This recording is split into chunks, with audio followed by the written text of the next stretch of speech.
In January 1943, at a conference in the Moroccan city of Casablanca, Churchill and Roosevelt agreed to open a new front on German-dominated Europe. The obvious target was Italy, seriously weakened by its North African failures. The only question was, where should the invasion begin? Should the route go via Sardinia or Sicily? The Allied High Command chose the Sicilian route, but to throw the Germans off the scent, they organized a deception plan.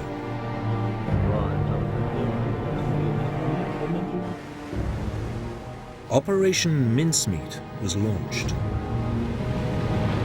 A corpse was dropped off the shores of Spain carrying false papers.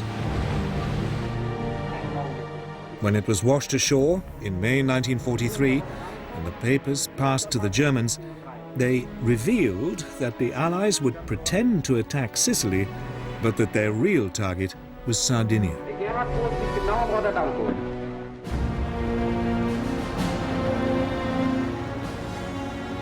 Enigma code breakers soon confirmed the Germans had fallen for it.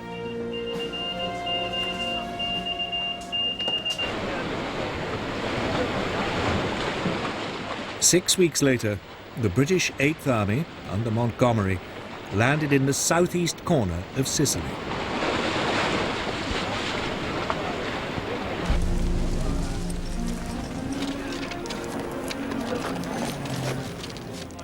The Italian coastal troops presented few problems.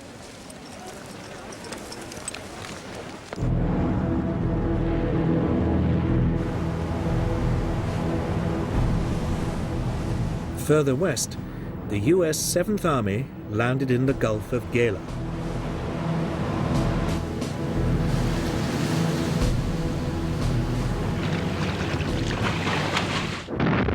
The Italian resistance was again overwhelmed.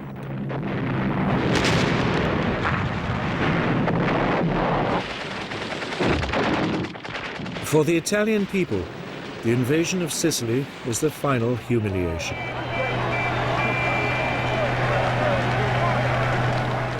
Mussolini was overthrown in a popular uprising. The new government now opened secret talks with the Allies for an armistice.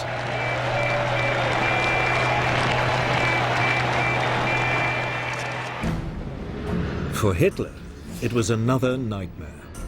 He was now forced to pour in yet more scarce resources to protect his southern flank.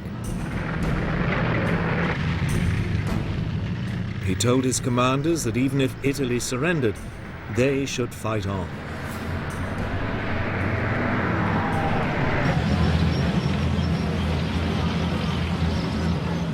Within 5 weeks, the Germans had been pushed out of Sicily.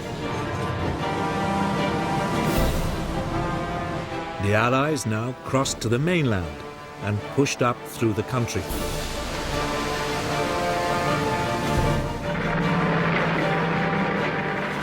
US troops moved up the west side. British troops moved up the east.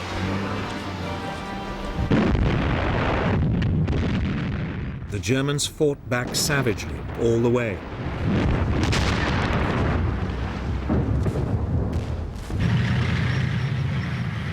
Even so, Naples fell to the Allies on October the 1st, 1943.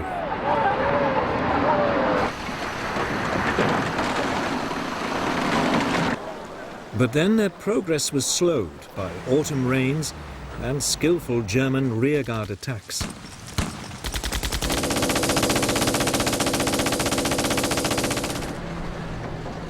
It was not until the end of November that Allied forces finally reached the Gustav Line, the first of a series of German defensive positions cutting across Italy.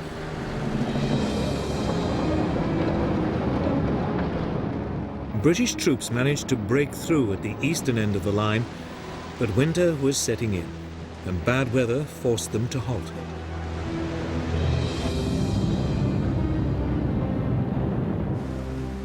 Nevertheless, in the west, US forces attempted to outflank the German defences by taking to the sea.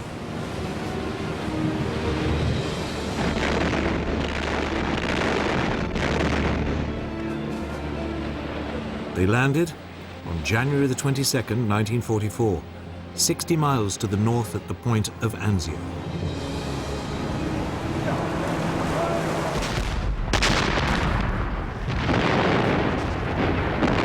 But here, amidst fierce fighting, they were pinned down and nearly driven back into the sea.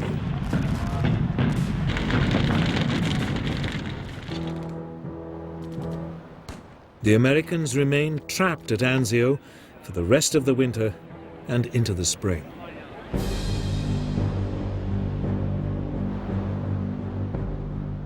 Meanwhile, in the center of Italy, the key to breaking the Gustav Line was the towering Monte Cassino mountain complex.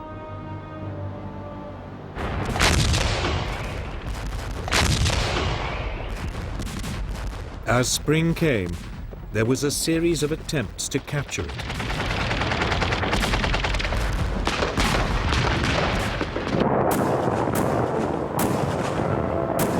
Each assault failed.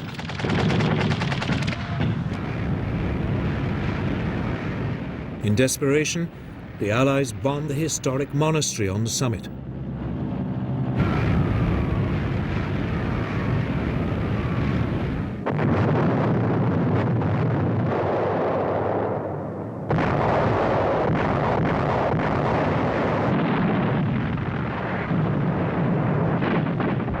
But the Germans hung on.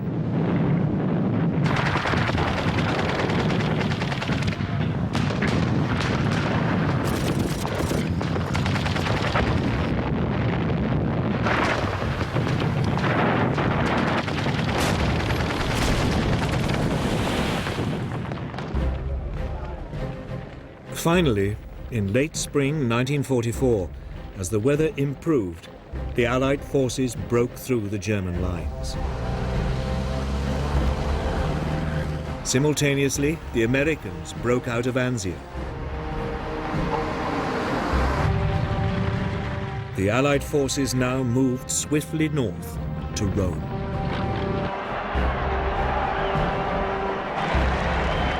The Italian capital was liberated on June the 4th, 1944.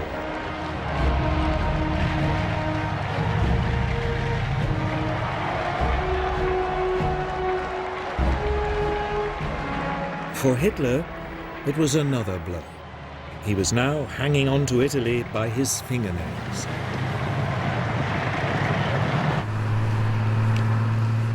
The Allies continued to push north.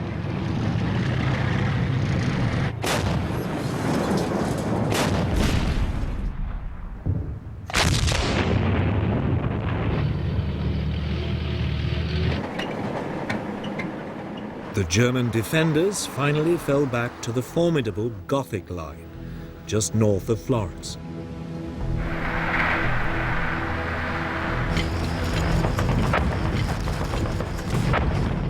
Here, bad weather again brought the Allied advance to a halt.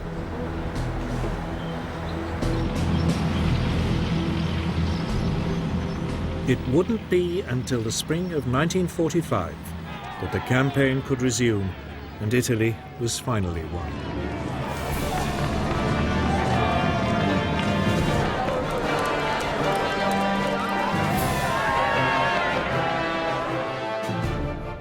By then, the Italians had had enough of Mussolini.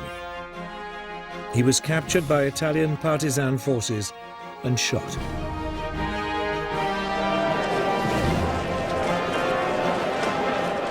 His corpse was hung by its heels in Milan.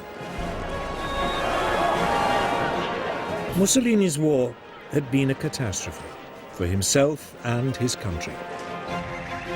It had also left the German southern flank dangerously exposed.